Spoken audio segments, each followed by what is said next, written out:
அவங்களோட எம்எல்ஏவே. அந்த எம்எல்ஏ யாருன்னா நம்மளுடைய கொள்கை தலைவர்கள் ஒருத்தரான மக்கள் சேவகர் அஞ்சலை அம்மாளோட சொந்தக்காரர். என்னடா இது இப்படி ஆகி போச்சு? டிவிகேக்கு சப்போர்ட் பண்ற மாதிரி நம்ம கட்சியிலிருந்தே ஒரு குரல் வருதுன்னு சொல்லி தலைமையில ஃபுல்லா கன்ஃபியூஷன்.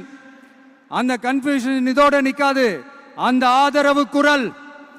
ஆதரவு குரல் ஒரு வீடு விடாம, ஒரு இடம் விடாம, எல்லா இடத்திலையும், எல்லா வீட்லயும் இன்னும் பலமா எதிரொலிக்குதான் இல்லையான்னு பாருங்க. சும்மா பிளாஸ்ட் தான்.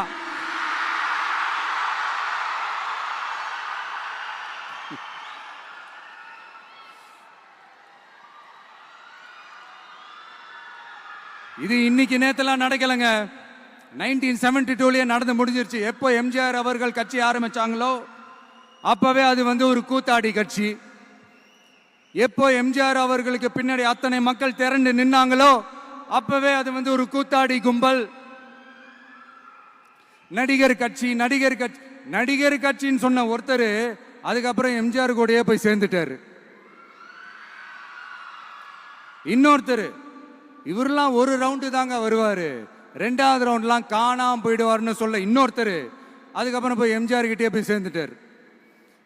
ஸோ இந்த மாதிரி இவங்க ரெண்டு பேர் மட்டும் இல்ல, ஒட்டுமொத்த தமிழ்நாட்டு மக்களும் எம்ஜிஆர் அவர்கள் கூட தானே போய் சேர்ந்தாங்க.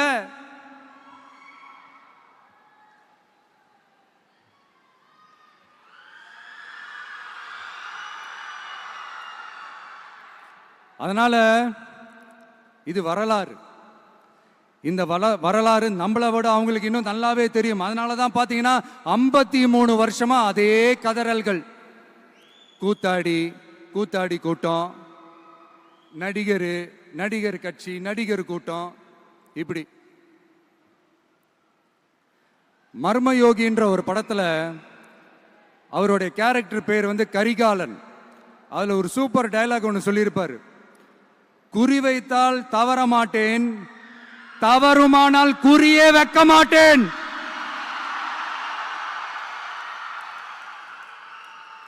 இதெல்லாம் யாருக்கு சொல்றோம், எதுக்கு சொல்றோம்னு புரிய வேண்டியவங்களுக்கு புரிஞ்சா நல்லா இருக்கும்.